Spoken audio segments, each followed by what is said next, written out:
고린도후서 6장 14절부터 7장 1절의 말씀을 저와 여러분이 한 절씩 교독합니다. 너희는 믿지 않는 자와 멍에를 함께 매지 말라. 의와 불법이 어찌 함께하며 빛과 어둠이 어찌 사귀며 그리스도와 벨리알이 어찌 조화되며 믿는 자와 믿지 않는 자가 어찌 상관하며 하나님의 성전과 우상이 어찌 일치가 되리요. 우리는 살아계신 하나님의 성전이라. 이와 같이 하나님께서 이르시되 내가 그들 가운데 거하며 두루 행하여 나는 그들이 하나님이 되고 그들은 나의 백성이 되리라. 그러므로 너희는 그들 중에서 나와서 따로 있고 부정한 것을 만지지 말라. 내가 너희를 영접하여 너희에게 아버지가 되고 너희는 내게 자녀가 되리라. 전능하신 주의 말씀이니라 하셨느니라. 그런즉 사랑하는 자들아, 이 약속을 가진 우리는 하나님을 두려워하는 가운데서 거룩함을 온전히 이루어 육과 영의 온갖 더러운 것에서 자신을 깨끗하게 하자. 아멘. 우리가 어렸을 때에 시골에 가면 소의 멍에라는 것이 있었습니다.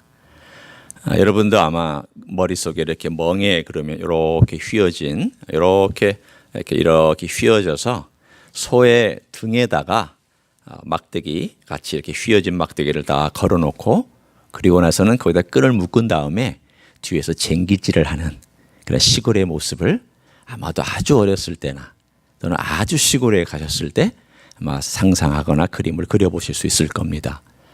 우리는 멍에 그러면 우리에게 익숙한 그런 멍에를 생각합니다. 물론 오늘 본문에 나와 있는 이 멍에에 대한 얘기는 그와 비슷할 수는 있지만 약간의 다른 모습입니다. 이곳 문화에서는 보통 하나로 멍에를 메우지 아니하고 두 마리를 같이 해서 그렇게 밭의 이랑과 고랑을 만들어냈습니다. 두 마리를 같이 하려면 어떻게 해야 되겠습니까? 보통 일본 말로 하면 왁구라고 하지만 이 프레임을 이렇게 짜고 두 마리를 이렇게 거기다가 끼우고 그리고 나서 그것을 걸친 다음에 그것을 잡아당기거나 또는 우리가 흔히 쓰는 표현처럼 워이 하든지 뭐라고 하든지 간에 그 왜 그 독특하게 그 사람만 쓰는 용어가 있지 않아요. 앞에서 끌려면은 뭐 스탑하면 스탑에 대한 용어가 있고 가라 그러면 가라는 용어가 있는데 아주 묘하게 소는 그 말 알아듣습니다. 주인의 말 잘 알아듣습니다. 마치 그와 비슷하게 이스라엘에서도 그 소와 두 마리 소와 그리고 이 쟁기를 끄는 주인하고 서로 교감하면서 쟁기를 쭉 끌고 서라, 가라, 이제는 돌아서 이렇게 해라. 그러니까 모든 게 다 이 주인과의 교감 속에서 이루어질 때 그것을 소리와 그리고 이 멍에를 메고 있는 멍에의 줄을 어떻게 잡아당기느냐에 대한 그 긴장을 가지고 조절을 했습니다. 그런데 오늘 본문에 다른 멍에라는 오늘 여기 본문이 이렇게 나와 있죠. 너희는 믿지 않는 자와 멍에를 함께 매지 말라. 우리 말의 표현에는 그냥 함께 멍에를 매지 말라라는 말로 되어 있지만 이 단어를 그냥 그대로 직역하자면 믿지 않는 자와 다른 멍에를 매지 말라 이렇게 되어 있습니다. 다른, different, 다른 멍에. 이 다른 멍에라는 게 뭐냐면 멍에 자체가 다르다는 의미가 아니라 같은 멍에인데 거기에 다른 짐승을 집어넣는 멍에를 다른 멍에라고 했습니다. 분명히 율법에는 뭐라고 명령을 하셨느냐 하면 소와 나귀를 같이 묶어서 한 멍에에다가 같이 집어넣어서 징기질하지 말라 그렇게 명령하셨습니다. 왜냐하면 하나님은 섞이는 걸 좋아하시지 않거든요. 뿐만 아니라 나귀와 소의 성질은 다릅니다. 다르기 때문에 둘이 조화가 맞을 수도 없고 서로 돕지도 않거니와 서로를 방해할 것입니다. 그래서 아예 율법에다가 딱 못 박아놓고 당나귀와 소는 절대 함께 묶어서 징계질하지 말라라고 그렇게 말씀을 했습니다. 이 말씀을 유대인들은 율법에서 들었을 때에 이것을 어디에다 적용을 했을까요? 구약에서 어디에다 그들은 이 삶을 영적인 것으로 받아들여서 적용을 했을까요? 두 가지입니다. 하나는 결혼 관계입니다. 결혼 관계에서 이방 여인을 맞을 때에 이방 여인에 대한 그 명령에 대한 분명한 하나님의 지시가 있었습니다. 헤테로, 여기서 말하는 헤테로라는 다른 멍에, 이 다른 멍에를 맨다는 것은 우상을 숭배하는 다른 여인이나 우상을 숭배하는 다른 어떤 남자를 자기의 배우자로 맞아들이지 말라라고 하는 그것으로 그들은 영적으로 받아들이고 이 본문을 그렇게 해석하고 그렇게 실행을 하기로 작정을 했었습니다. 결국은 이 일이 왜 하나님이 허락하시지 않은 일이었느냐? 이방의 여인이 와서 그들의 문화 속에 들어올 때 그냥 들어오는 것이 아니라 무엇을 갖고 오겠습니까? 이방의 문화를 가지고 옵니다. 특별히 이방 문화 가운데 가지고 올 때 뭘 가지고 올까요? 우상을 갖고 옵니다. 옛날에는 큰 우상도 있었습니다만은 작은 귀걸이, 목걸이, 팔찌, 그리고 집에서 모시고 있는 수호신 같은 조그만한 우상, 이런 것들 다 집에 하나씩 갖고 있었습니다. 여러분, 예수 안 믿을 때 여러분도 옛날에 그런 거 하나씩 있었죠. 부적 하나씩 있었죠. 예수 믿다 보면 부적 많이 발견합니다. 한국에서 목회할 때 예수 처음 믿은 사람 집에 가서 신방 갔더니 구석마다 부적이 붙어 있었습니다. 부적 다 뗐습니다. 어떤 캐톨릭 믿는 가정에 갔더니 마리아가 제일 중요한 곳에 마리아 상이 있었습니다. 무서워서 손도 못 댑니다. 제가 가져와서 교회에서 부셔서 없애버렸습니다. 사람마다 우상이 있습니다. 왜 우상이 있느냐? 두렵거든요. 무섭거든요. 보이지 않는 세계, 어둠의 영의 세계가 두려워서 뭔가 나를 보호할 것에 의지하고 싶은, 하나님을 알지 못하는 사람들이 의지하고 싶은 것에 의지하는데 그것이 결국은 어둠이라는 것도 모르고 의지합니다. 시집 올 때 그거 가지고 옵니다. 별거 아니라고요? 그 조그마한 우상 하나 가지고 뭘 그렇게 대수롭게 생각하느냐고. 그거 뭐 믿는 거 그게 무슨 영향이 있겠느냐고. 여러분, 여자가 들어오면 자식의 영향을 받습니다. 그렇죠? 남자들은 그 당시에 대부분 밖에서 생활하고 여자가 안에서 아이들을 대부분 기르는데 아이들의 신앙과 아이들의 가치를 형성하는 가장 결정적인 것은 누구로부터 오겠습니까? 엄마로부터 옵니다. 그래서 특별히 여자를 맞이할 때에 가나안 여인들을 맞이하지 말라고 얘기한 하나님의 명령이 사실은 다른 멍에를 맺지 말라라고 하는 이 본문으로 또한 사용되기도 했습니다. 이 명령을 어겼던 솔로몬은 결국은 이스라엘을 망하게 하는 장본인 중에 한 명으로 전락돼 버리고 말았습니다. 그럼 뭐 이방 여인들이 가지고 조그마한 우상 하나 가지고 와서 세우는 거 그게 뭐 대수로운 것이냐고, 그게 뭐 큰 어려운 일이겠느냐고 그렇게 했지만 결국은 그 모든 우상들을 나중에는 다 섬기게 되는 대상이 되었던 것, 우리는 이스라엘 역사와 유다 역사를 통하여 알고 있습니다.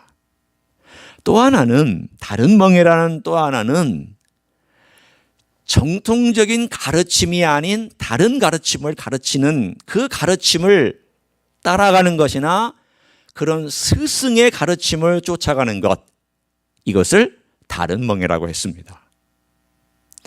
여러분이 만약에 다른 가르침을 하고 있는 것이 있을 때 그 가르침에 대해서 어떻게 해야 할까요? 예를 들면 지금 미국이나 한국의 PCUSA는 동성 연애와 동성 결혼 인정하고, 그리고 동성 목사, 특별히 여자 목사뿐만이 아니라, 그걸 지금 여기서 공격하는 게 아니에요. 여자와 여자가 결혼해서 목사 안수 받고 목회하는 거, 남자와 남자가 결혼해서 목사 안수 받고 목회하는 거 다 인정합니다.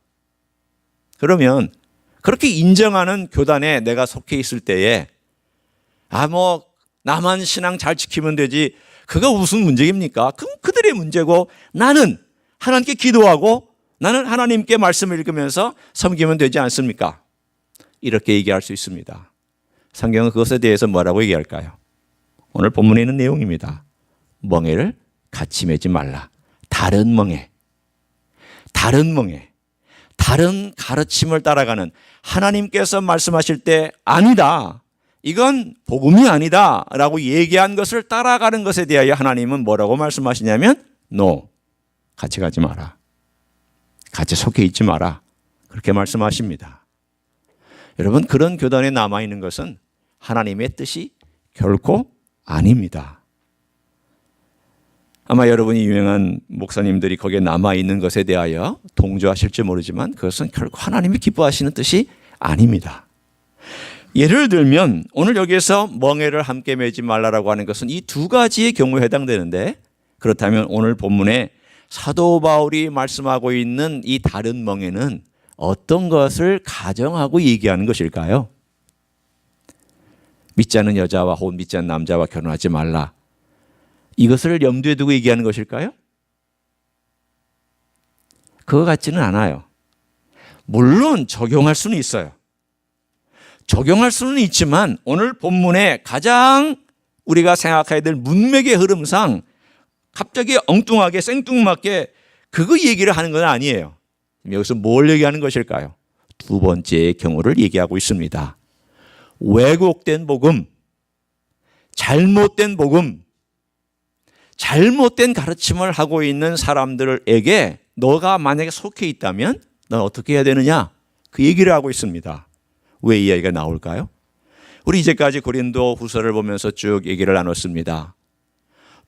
사도 바울이 고린도 교회에 가서 복음을 전한 다음에 그가 에베소에 와 있었고 소아시아 지방에 와 있었을 때에 고린도 지방이 시끄러운 이유가 여러 가지가 있었는데 그 중에 한 가지가 거짓 교사들이 들어와서 거짓 가르침을 가르쳤기 때문입니다. 그 거짓 가르침이 뭘까요? 제가 두 가지를 소개합니다. 여러분, 이것은 우리가 예수를 믿을 때 21세기에도 역시 적용되는 거짓 가르침이기 때문에 우리가 귀담아 들을 필요가 있습니다. 많은 경우에 구원론과 연결이 됩니다. 구원론은 또 가지를 쳐서 나누어서 칭의론과 성화론으로 나눠집니다. 이 칭의론과 성화론, 칭의론은 뭐냐? 내가 구원받으려면 어떻게 해야 됩니까?에 대한 얘기고, 성화론은 뭐냐? 내가 구원받은 다음에 어떻게 사는 겁니까? 그 얘기입니다. 그런데 이 칭의론에 있어서의 잘못된 가르침을 가르치는 사람들이 있고 성화론에 있어서 잘못된 가르침을 가르치는 사람들이 있습니다. 먼저 칭의론의 가르침, 그 당시 고린도 교회에 있었기 때문에 얘기를 합니다. 뭘까요? 예수님 십자가에서 우리를 죽으셨다. 맞다. 그분이 우리 죄를 용서하신다. 좋은 일이다. 그러나 그것만 가지고는 구원받지 못한다. 네가 율법을 지켜야 된다. 율법을 지키고 그래야만 구원을 받는다. 예를 들자면 너 성수주일 해야 구원받고, 너 11조 생활해야 구원받고, 너 교회에서 예를 들면 이틀날 3일 나와서 봉사해야 구원받고, 그리고 너 이렇게 하나님 아버지 앞에 매일매일 기도해 구원받고, 이렇게 가르치는 것이 바로 그 거짓 교사들이 가르쳤던 일입니다. 여러분, 교회가 이거 가르치면 참 편하고 좋을 것 같아요. 그러면 얼마나 열심히 하나님을 섬기겠습니까? 왜 이단들이 성공하느냐? 왜 이단들이 그렇게 충성을 강조하면서 충성도를 끌어낼 수 있느냐? 너 이거 안 하면 천국 못 가. 너 이거 안 하면 천국에 보장이 없어. 너 복 못 받아. 예를 들면 이런 것들을 교리로 딱 묶어 놓으니까 사람들이 죽자 사자 그거 하려고 애씁니다. 성경은 그렇게 가르치지 않습니다. 성경은 예수 그리스도의 구원, 그분이 십자가에서 우리를 위하여 피 흘리고 죽으시고 부활하신 이것을 믿으면 구원받는다고 분명히 못 박아놓고 있습니다. 그런데 사람들은 자꾸 뭔가 불어나기 때문에 짚어놓고 싶어합니다. 바로 캐톨릭이 그 일을 행하고 있는 장본인입니다. 그러면 우리가 칭의론은 그렇다고 치고 저는 그건 분명히 아닌 것 같습니다. 그러면 성화론 쪽으로 한번 가보기를 원합니다. 성화론은 뭐냐? 내가 예수를 믿었습니다. 내가 예수를 영접했다고 내가 믿고 있습니다. 그런 다음에 내가 예수를 믿고 있는 이런 상태 속에서 어떻게 해야 내가 더 깊어지고 더 하나님을 알아가느냐? 그 중에 어떤 사람들은 죄에 대하여 별로 신경을 안 쓴 사람들이 있었습니다. 죄? 그거 뭐 고백만 하면 용서받는 거. 죄? 내가 주님께 와서 회개하면 되는 거 아니야? 여기에는 뭐 함정이 있을까요? 죄를 쉽게 여기는 함정이 있습니다. 여러분, 죄는 쉽게 여길 것이 아닙니다. 제가 한 예를 들어 봅니다. 여러분, 2011년에 후쿠시마에 어떤 사건이 있었는지 여러분 뉴스를 봐서 아시나요? 일본 후쿠시마에 지진이 나고 쓰나미가 일어나서 원자로에 있는 그 물이 흘러나와 그 주변이 오염됐습니다. 지금 그 도시에 사람이 살까요, 안 살까요? 못 삽니다. 지금도 완전히 유령 마을입니다. 그 이후로 한국에서 일본 앞바다에서 잡히는 고기를 안 먹으려고 대대적인 시위도 있었고 대대적인 그런 그 반대 운동이 있었습니다. 지금도 일본 앞바다에서 잡힌 고기라고 그러면 사람들이 손을 안 댑니다. 왜 그러느냐? 그 방사능이 여전히 남아있기 때문입니다. 그게 흘러 어디로 오느냐? 여러분이 살고 있는 바로 여기, 우리가 살고 있는 요 캘리포니아까지 옵니다. 거기서 쓰레기가 있으면 그 쓰레기가 오랜 시간 떠돌아서 어떤 건 딴 데로 가지만 많은 것들이 캘리포니아 앞바다로 옵니다. 그래서 사람들이 걱정하고 있습니다. 물론 흩어질 수도 있지만 그것이 여기까지 올까 봐 걱정하기도 합니다. 자, 제가 여러분 질문합니다. 이 방사능이 우리 몸에 영향을 끼칩니까? 안 끼칩니까? 끼칩니다. 이 방사능이 우리 영혼에 영향을 끼칩니까? 안 끼칩니까? 대답이 이렇게 불분명하세요. 이 방사능이 여러분의 영혼에 영향을 끼칩니까? 안 끼칩니까? 못 끼치죠. 몸에는 영향을 끼칠 수 있을지 몰라도 이 방사능은 여러분의 영혼에는 영향을 끼치지 못합니다. 제가 이제 역으로 얘기합니다. 죄가 있습니다. 죄는 여러분의 몸에 영향을 끼칩니까? 안 끼칩니까? 끼칩니다. 여러분의 영혼에 영향을 끼칩니까? 안 끼칩니까? 끼칩니다. 뭐가 더 악하고 뭐가 더 심각합니까? 죄입니다. 여러분이 죄를 생각할 때에 후쿠시마에 있는 방사능이 유출된 사건하고 비교하시면 됩니다. 죄는 방사능보다 더 악하고 더 심각하고 더 무섭고 더 어려운 것입니다. 우리가 그걸 지금 몰라서 자꾸 죄에 대하여 쉽게 생각하기 때문에 회개하면 되지 뭐. 그렇지 않습니다. 예수 믿는 사람은 성령의 사람은 성령이 내 안에서 거주하는 걸 알면서도 죄를 일부러 짓는다. 이건 예수의 사람으로서는 말도 안 되는 이야기고 그렇게 살아가는 것은 주님이 기뻐하시지도 않지만 주님의 사람이 아닐 가능성이 높습니다. 성화가 대단히 중요합니다. 우리는 복음을 제대로 알아야 되는데 성화론에 있어서 복음을 제대로 모르면 마음대로 삽니다. 나 구원받았는데 나 회개하면 용서받는데 여러분 이런 사람의 회개는요 다 슈퍼피셜한 회개입니다. 진정한 회개가 될 가능성이 없습니다. 이것이 바로 성화론의 문제예요. 이런 복음을 가르치는 사람은 잘못된 복음이에요. 뿐만 아니라 어떤 복음을 가르쳤느냐. 이건 미국에서 만연하고 있는 것 중에 하나예요. 첫 번째 그 성화론에 관련된 잘못된 복음이지만 미국에서 만연한 것 중에 하나가 십자가에 대한 것을 강조하지 않아요. 여러분은 이미 제가 여러 번 얘기했기 때문에 들으셨을 거예요. 이게 뭐냐?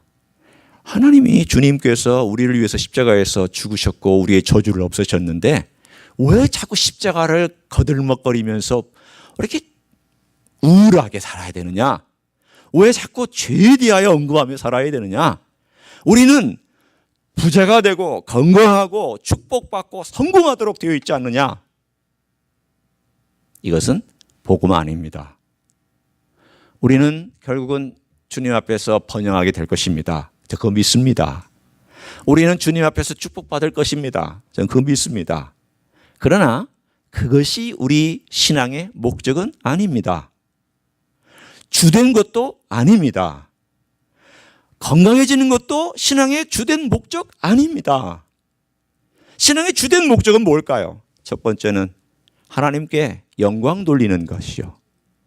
두 번째는 우리의 삶을 통하여 어떻게 우리의 영혼이 그리스도를 닮아서 성숙하게 되어지느냐. 고난이 있다 할지라도 성숙하게 되어지는 것이 우리의 신앙의 두 번째 목표이지, 고난을 없애달라고 하는 것이 우리 신앙의 목표는 아니란 말이에요. 고난이 필요하다면 있어야죠. 고난이 있어서 내가 성장할 수 있다면 주님은 사용하셔야죠. 왜 고난을 없애달라고 우리가 먼저 기도하냐 말이죠. 그럼 뭐가 잘못되지 않았을까요? 뭐가 잘못됐죠. 고난은 주님이 알아서 주시는 거고 필요하기 때문에 주는 거라면 그걸 받아들이고, 내가 어떻게 이 가운데 주님, 내 영혼이 성장할 수 있을까요? 내가 어떻게 하면 성숙한 그리스도로 자라날 수 있을까요? 어떻게 하면, 아까 우리 사모님이 찬양했던 것처럼 광야의 길을 걸어가는 데에 그 광야의 가운데서 어려움이 있을 때 우리 안에 있는 어둠을 발견하게, 내가 그동안 알지 못했던 내 안에 있는 어둠을 발견하고, 야, 내가 이 정도로 죄인이었구나, 내가 이 정도로 악했구나. 하나님께서 이걸 발견하게 해주시는 게 우리의 복입니다. 이게 복입니다. 여러분, 겉에 있는 것에 속지 마세요. 화려한 것에 속지 마세요. 잘못된 번영을 얘기하는 이 복음에 속지 마세요. 이거 다 가짜입니다. 이거 따라가시면 안 됩니다. 이게 속으시면 안 됩니다. 이런 잘못된 가르침에 자기의 몸과 마음과 가치를 두고 있는 것을 오늘 본문에 하지 말라. 이렇게 하지 말라. 거기에 대해는 주님께서 우리에게 분명히 그 성격을 규명해 주셨기 때문입니다. 자, 이제 우리 한 본문에 와서 보기를 원합니다. 5가지의 대조가 있어요. 여러분이 한번 이렇게 보시면서 한번 관찰해 보세요. 14절부터 봅니다. 너희는 누굴까요?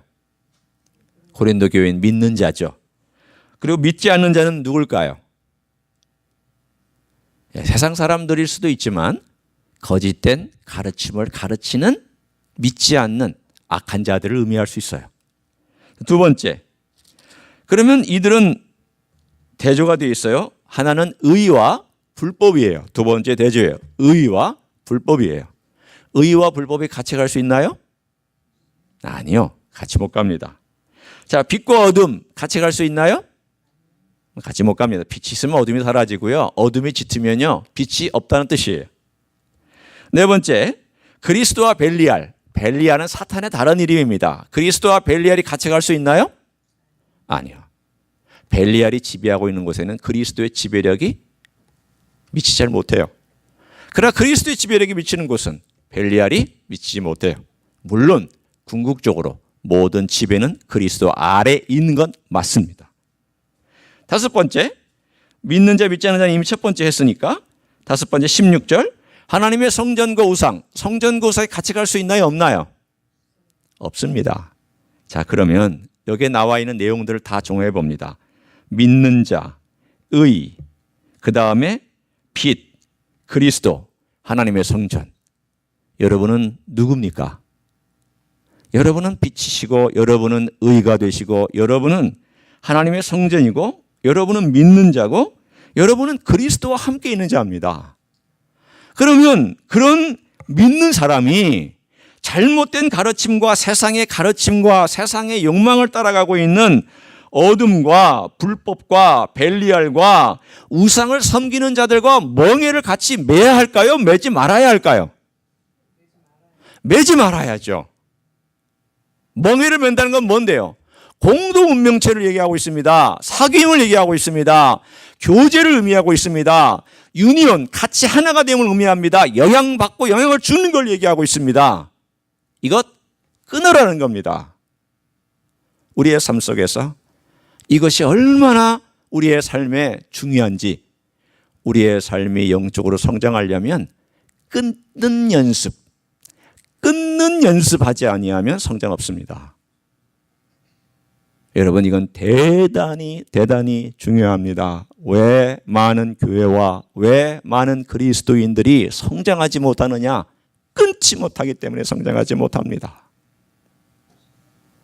다 하고 싶어요. 예수님 믿는 것도 좋고 세상도 좋고 예수님 섬기는 것도 뭐 하고 주일날은 또 주중에 나가면 하고 싶은 거 다 하고 이거 위험합니다.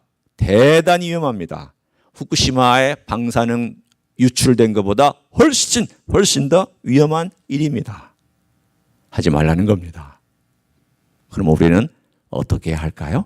오늘 본문의 세 가지를 우리들에게 명령하고 있습니다. 자, 어디 있느냐면 17절을 한번 보세요. 거기에 나와 있는 이사야의 예언의 말씀, 이사야의 권고의 말씀 우리가 보면서 그러나 그 배경을 설명하기 전에 우리는 그냥 바로 적용을 해도 괜찮을 것 같습니다. 17절에 그들 중에서 어떻게 해야 할까요? 나와야 됩니다. 나와야 됩니다.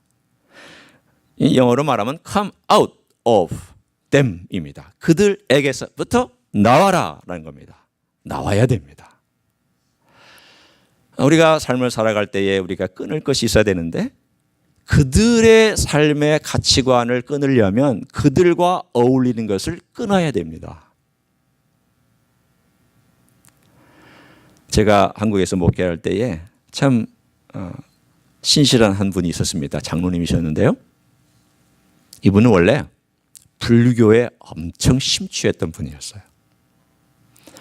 불교에서도요, 등급이 있습니다.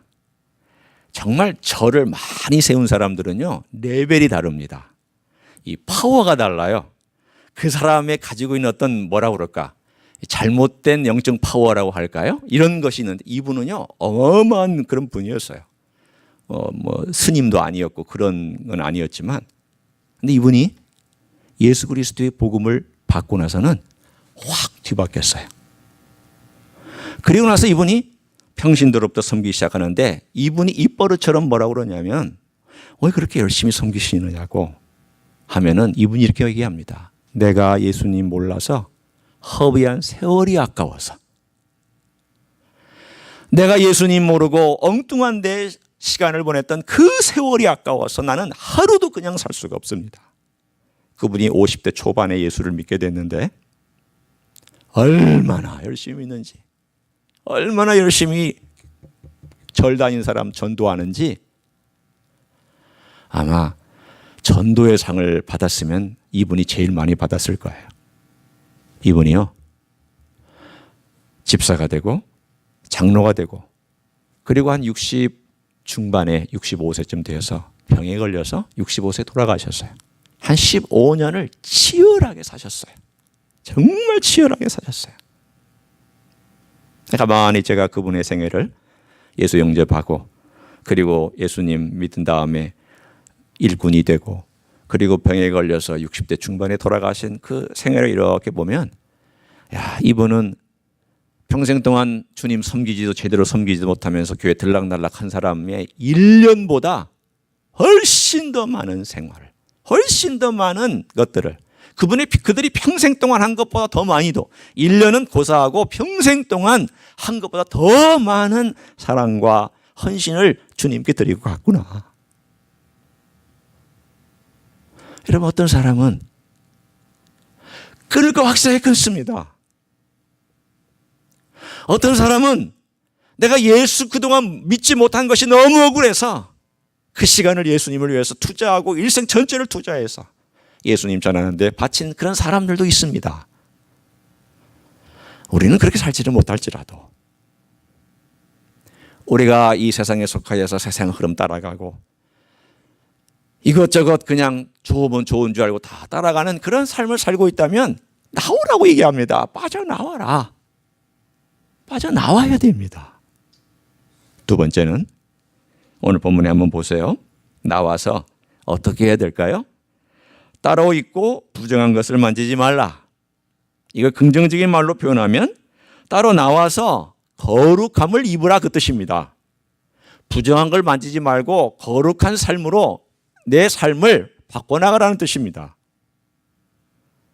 어떻게 이걸 바꿔나갈 수 있을까요? 7장 1절을 보세요. 그런데 사랑하는 자들아, 이 약속을 가진 우리는 어떻게 하나님을 두려워하는 가운데에서 거룩함을 온전히 이루어, 긍정적인 명령으로 바꿔줬잖아요. 오늘 앞에는 뭐라고 되어 있냐? 부정적 명령으로 부정한 것을 만지지 말라 이렇게 되어 있지만 7장 1절에 가서는 긍정적인 명령으로 하나님을 두려워함으로 거룩함을 온전히 이루라 이렇게 되어 있잖아요. 우리가 거룩함을 어떻게 이루느냐? 여러분, 하나님을 두려워하셔야 돼요. 하나님을 두려워하셔야 돼요. 하나님을 두려워하지 아니하면 사람이 마음대로 살아요. 임재는 하나님의 두려움의 첫 번째입니다. 여러분, 임재는 절대 부드럽지 않습니다. 하나님의 임재는 절대 온유한 것부터 먼저 오지 않습니다. 하나님의 임재는 절대 은혜로운 것부터 먼저 오지 않아요. 하나님의 임재는 두려움부터 먼저 와요. 왜? 우리가 하나님의 거룩함을 감당할 수가 없으니까. 하나님이 우리 교회에 임재하시면 두려움이 다가오지 은혜가 먼저 다가오지 않아요. 두려움이 옵니다. 어떡하나? 이 죄인이 어떡하나? 내가 이제까지 살았던 삶이 너무 부족하고 형편없는데 어떡하나? 내 생각이 너무나도 이기적인데 어떡하나? 내 마음이 너무나도 내 중심적인데 어떡하나? 그 주님의 거룩함 앞에 옴짝달싹하지 못하는 두려움으로 떨기 시작합니다. 그게 하나님의 임재예요. 우리가 이 두려움이 있어야 거룩함을 이루어갑니다. 거룩함은 내가 만들어가는 거 아닙니다.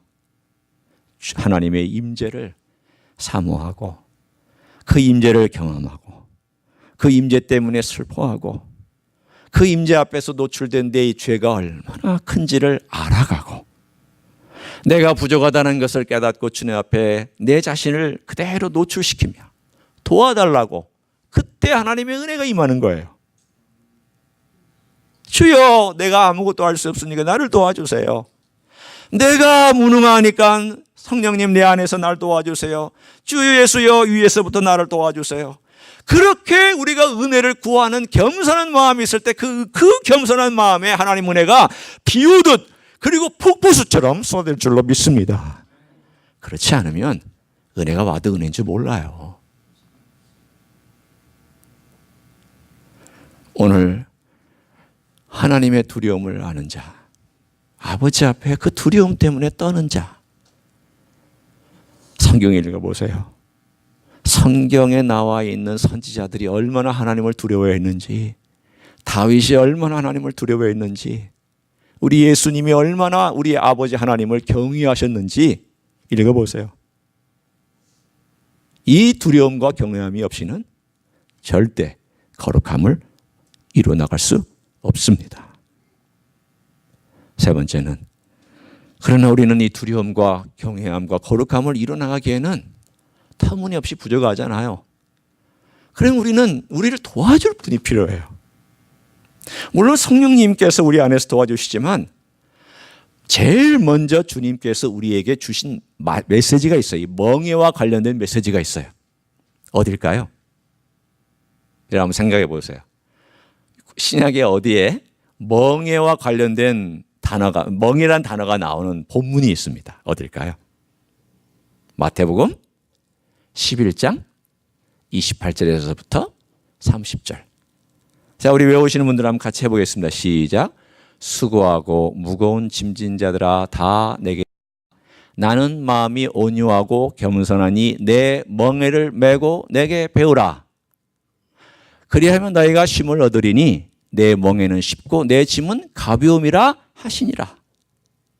거기 주님께서 멍에란 단어를 2번 썼고 짐이란 단어를 1번 써서 총 3번이란 단어가 멍에와 관련된 단어가 나와요. 그러면 똑같아요. 2마리의 소가 이렇게 놓여져 있어요. 한 말이라고 그러니까 좀 이 표현 이상은 우리 주님을 말이라고 할 수는 없잖아요. 한 분이 여기에 있고 나는 한 마리와 같은 나는 주님 곁에 붙어서 멍에를 2마리의 소가 이끄는 같은 멍에를 내가 같이 주님과 함께 쓰고 있어요. 그러면 이 멍에의 무게는 누가 대부분 지고 가십니까? 주님이 다 지고 가세요. 방향은 누가 이끄십니까? 노련하신 주님이 인도하세요. 그러면 이 모든 일들을 다 계획 세우시고 주관하시는 그 멍에를 이끄시는 분은 누구십니까? 주님이세요. 그럼 나는 어떻게 해야 돼요? 내 멍에는 뭐예요? 쉽고 가볍다고 그랬는데 내 멍에는 뭐예요? 따라가면 돼요. 그렇죠. 순종하고 따라가면 되는 거예요. 순종하고 따라가면 되는 거예요. 우리가 뭐 하려고 머리 쓰지 않아도 돼요. 내가 잘나려고 내 이름 날리지 않으려도 돼요. 그거는 다 헛것들이 될 수 있어요. 중요한 건 뭐예요? 예수님 눈치 보고 야 가자 그러면 따라가고 야 서라 그러면 서고 이거 하나 하면 돼요. 우리 할 일은 뭡니까? 예수님 눈치 보는 거예요. 이 말은 예수님께 민감하면 돼요. 그리고 예수님이 가자 그러면 가면 돼요. 그러나 우리가 짊어져야 될 가벼운 짐들이 있죠. 예를 들면 내가 이 세상에 살다가 보니까 불법이 있고요. 편법이 있고요. 여러 가지 어리석은 일들이 많아요. 그 사람들은 얘기해요. 아마도 이렇게 얘기할 거예요. 괜찮아. 그 정도는 다 하나님도 봐주실 거야. 그때 여러분은 어떻게 해야 예수님과 함께 예수님의 눈치를 보며 예수님이 길을 같이 걸어갈 수 있을까요? 아니야. 나는 그렇게 못해. 예수님이 지금 싫어하셨잖아. 예수님이 싫어하시잖아. 예수님이 인상 찌푸리고 계시잖아. 그럼 난 그렇게 못해. 나는 정직해야 돼. 그거 하시는 거예요. 누구 눈치를 보라는 거예요? 세상 사람들의 눈치와 거짓 가르침을 하는 자들의 눈치와 이 세상의 군대나 권세를 자들의 눈치를 보지 말고 예수님의 눈치를 보고 그 음성에 귀를 기울이고 예수님과 함께 예수님이 인도하는 대로 같이 가는 거예요. 예수님과 나는 공동 운명체. 예수님 나를 도와주세요. 수고하고 무거운 짐진 자들아 다 내게로 오라. 내가 너희를 쉬게 하리라. 그런데 여러분 이 쉬게 하리라는 말 속에 아무것도 안 한다? 그거 아닙니다. 내 멍에를 베고 내게서 배워라. 배워라. 처음에는요 주님께서 100% 다 짊어져 주시다가 어떤 때는요 한 1% 나한테 넘기실 때가 있어요. 아직 신앙이 약한 분들이에요. 그리고 어느 정도 되면 한 10% 넘겨주세요. 네가 한번 해봐라. 그리고 내가 또 성장하고 성숙하면 한 20%쯤 넘겨주셔서 자 이제 너는 지도자가 됐으니까 네가 한번 나를 의지하고 네가 한번 결정해보고 한번 해봐라. 내가 너 도와줄게. 마치 그렇게 하시는 것처럼 내가 성숙해 갈수록 주님은 아무 말씀 안 하고 가만히 계세요. 왜? 저는 예수님을 더 많이 믿고 더 많이 일을 했는데 다른 사람들 처음 믿는 사람 기도응답이 탁탁탁탁 이루어지고 어떤 때는 탁탁탁탁 모든 걸 되는데 왜 나는 예수 오래 믿었는데 그게 잘 안 될까요? 여러분이 성숙하다는 얘기예요. 여러분 예수님 오래 믿고 이제는 예수님께서 여러분에게 뭔가 자율적으로 해보라고 맡기셨다는 얘기예요.